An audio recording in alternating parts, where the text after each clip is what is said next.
Let's dive into an idea that might sound a little strange at first. Taking action without feeling any of that internal pressure. Most of us just assume that to get anything done, we need that push, right? Some kind of urgency to get us going. But what if that whole idea is just wrong?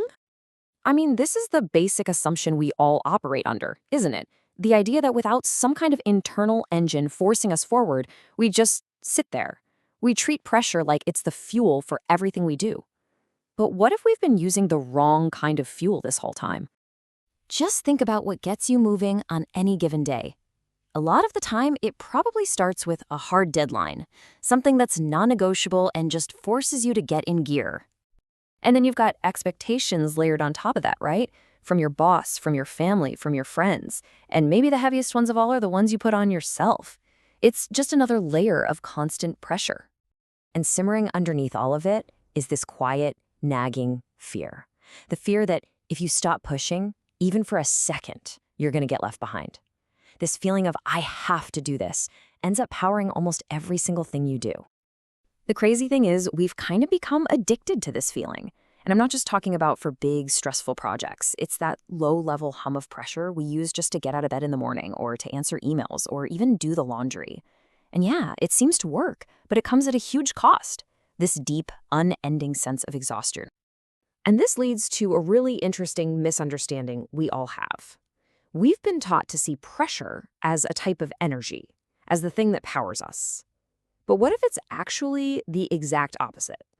Okay, so let's break this down because this is where you can really see the difference between how it feels and what's actually going on. See, what feels like energy is really friction. What we call motivation, well, a lot of the time, it's just a sense of urgency that we've created. That push we feel, it's just narrowing our attention and kicking our nervous system into high alert. It gets the job done, sure, but it does it by creating all this internal resistance and strain. And here is the real hidden cost. When you run on pressure, your system doesn't just power down when the task is finished. Nope. That activation, that stress response, it just lingers. So you finish the report, but you don't really feel relief. You just feel drained, and you're probably already worrying about the next thing on your list. There's no real sense of completion, no real rest. So what happens when that internal pressure finally starts to go away?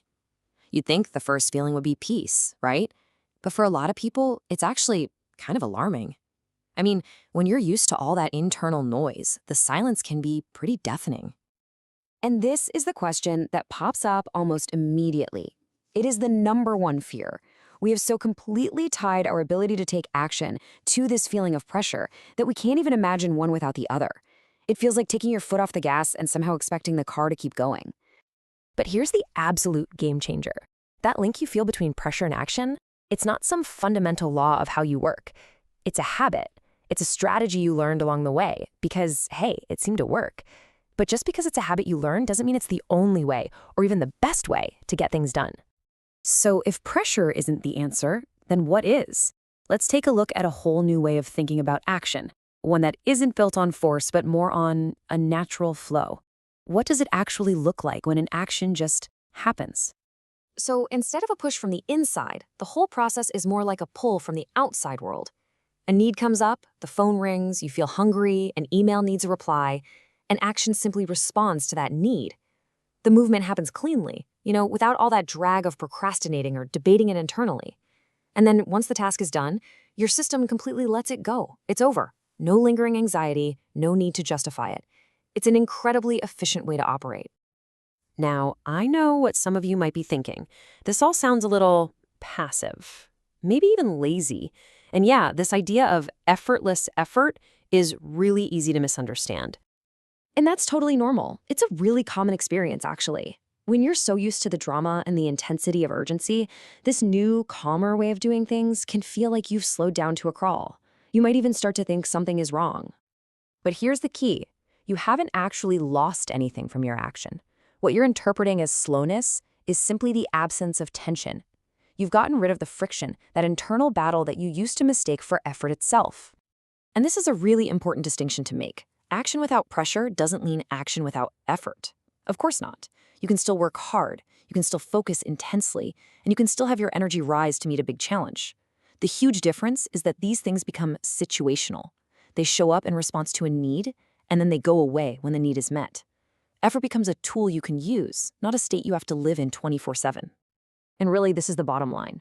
Shifting away from this pressure-based system isn't about becoming passive or doing less with your life. It's about finding a way to move through the world that doesn't completely burn you out. It's about building a way of being that is truly sustainable. So the question I'll leave you with is this. What would it feel like if the only thing missing from your next action was the strain?